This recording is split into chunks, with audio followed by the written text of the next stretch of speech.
All right, let's turn our monitors now to the White House, where just moments from now, Press Secretary Karine Jean-Pierre will address reporters alongside National Security Advisor Jake Sullivan. Let's go now to CBS News senior White House correspondent Weijia Jiang. She joins us now with more on all this. Now, Weijia, this comes just 24 hours after the president held a phone call with Israeli Prime Minister Benjamin Netanyahu to discuss a ceasefire with Hamas. Can you walk us through what we've learned from that call and if we expect to see that discussed further during this briefing we're going to see today?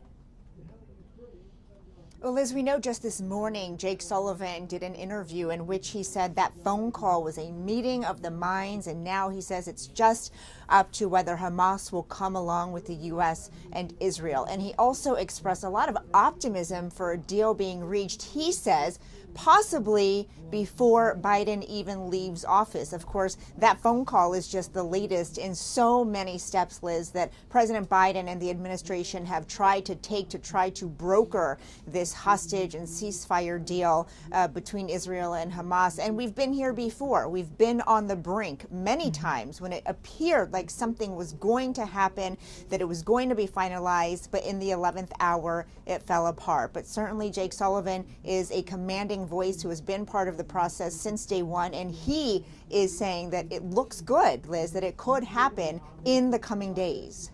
Yeah, and also happening later on today, Weijia, President Biden is scheduled to deliver his final foreign policy speech to the State Department. Do we have an idea of what he plans to address in those remarks?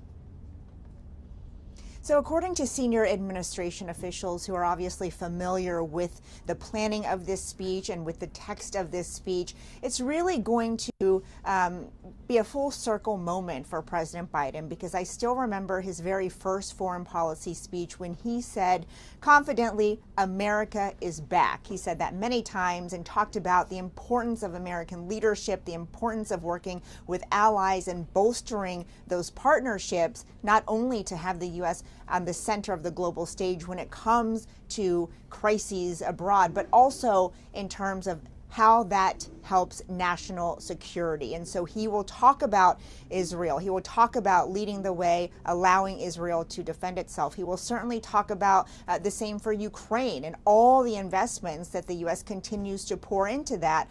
And Liz, he is not going to shy away from what is considered his foreign policy failure, which is the removal of U.S. from Afghanistan. He will try to frame that as a success, saying that he got America out of the longest standing war and that he no longer has to turn that war over to the incoming president. And so, these are three very big points, Liz. On top of that, I think the theme we really should expect is, how he will present his leadership and experience in the Senate and in the White House for really resetting America's place when it comes to these global situations and leading the way. Of course, there's been plenty of criticism of President Biden's foreign policy as well, especially when it comes to the withdrawal in Afghanistan.